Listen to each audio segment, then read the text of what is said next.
Juízes 18. Naquela época, não havia rei em Israel, e a tribo de Dan estava procurando um local onde estabelecer-se, pois ainda não tinha recebido herança entre as tribos de Israel. Então enviaram 5 guerreiros de Zorá e de Estaol para espionarem a terra e explorá-la. Esses homens representavam todos os clãs da tribo. Disseram-lhes: vão, explorem a terra. Os homens chegaram aos montes de Efraim e foram à casa de Mica, onde passaram a noite. Quando estavam perto da casa de Mica, reconheceram a voz do jovem levita, aproximaram-se e lhe perguntaram: quem o trouxe para cá? O que você está fazendo neste lugar? Por que você está aqui? O jovem lhes contou o que Mica fizera por ele, e disse: ele me contratou e eu sou seu sacerdote. Então eles lhe pediram: pergunte a Deus se a nossa viagem será bem-sucedida. O sacerdote lhes respondeu: vão em paz, sua viagem tem a aprovação do Senhor. Os 5 homens partiram e chegaram a Laís, onde viram que o povo vivia em segurança, como os sidônios, despreocupado e tranquilo, e gozava prosperidade, pois a sua terra não lhe deixava faltar nada. Viram também que o povo vivia longe dos sidônios e não tinha relações com nenhum outro povo. Quando voltaram a Zorá e a Estaol, seus irmãos lhes perguntaram: o que descobriram?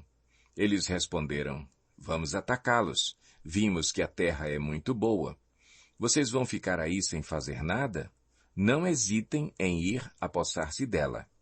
Chegando lá, vocês encontrarão um povo despreocupado e uma terra espaçosa que Deus pôs nas mãos de vocês, terra onde não falta coisa alguma. Então 600 homens da tribo de Dan partiram de Zorá e de Estaol, armados para a guerra. Na viagem, armaram acampamento perto de Quiriate-Jearim, em Judá. É por isso que até hoje o local a oeste de Quiriate-Jearim é chamado Maané Dan. Dali foram para os montes de Efraim e chegaram à casa de Mica.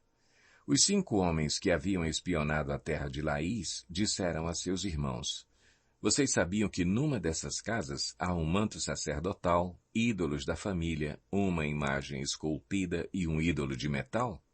Agora vocês sabem o que devem fazer. Então eles se aproximaram e foram à casa do jovem levita, à casa de Mica, e o saudaram. Os 600 homens de Dan, armados para a guerra, ficaram junto à porta.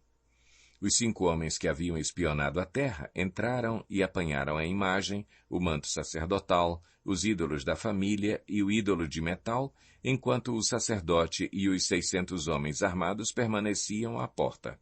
Quando os homens entraram na casa de Mica e apanharam a imagem, o manto sacerdotal, os ídolos da família e o ídolo de metal, o sacerdote lhes perguntou: que é que vocês estão fazendo?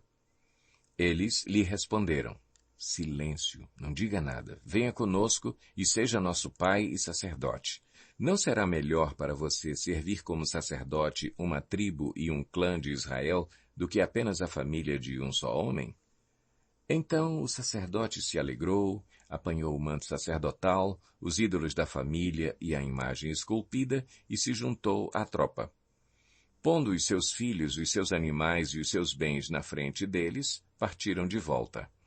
Quando já estavam a certa distância da casa, os homens que moravam perto de Mica foram convocados e alcançaram os homens de Dan. Como vinham gritando atrás deles, estes se voltaram e perguntaram a Mica: qual é o seu problema? Por que convocou os seus homens para lutar?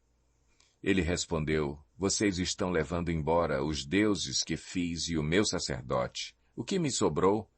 Como é que ainda podem perguntar: qual é o seu problema?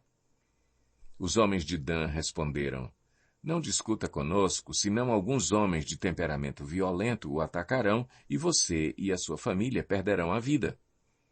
E assim os homens de Dan seguiram seu caminho. Vendo que eles eram fortes demais para ele, Mica virou-se e voltou para casa.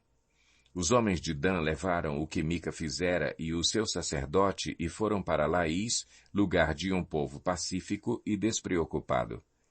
Eles mataram todos ao fio da espada e queimaram a cidade. Não houve quem os livrasse, pois viviam longe de Sidom e não tinham relações com nenhum outro povo. A cidade ficava num vale que se estende até Bet-Reob. Os homens de Dan reconstruíram a cidade e se estabeleceram nela.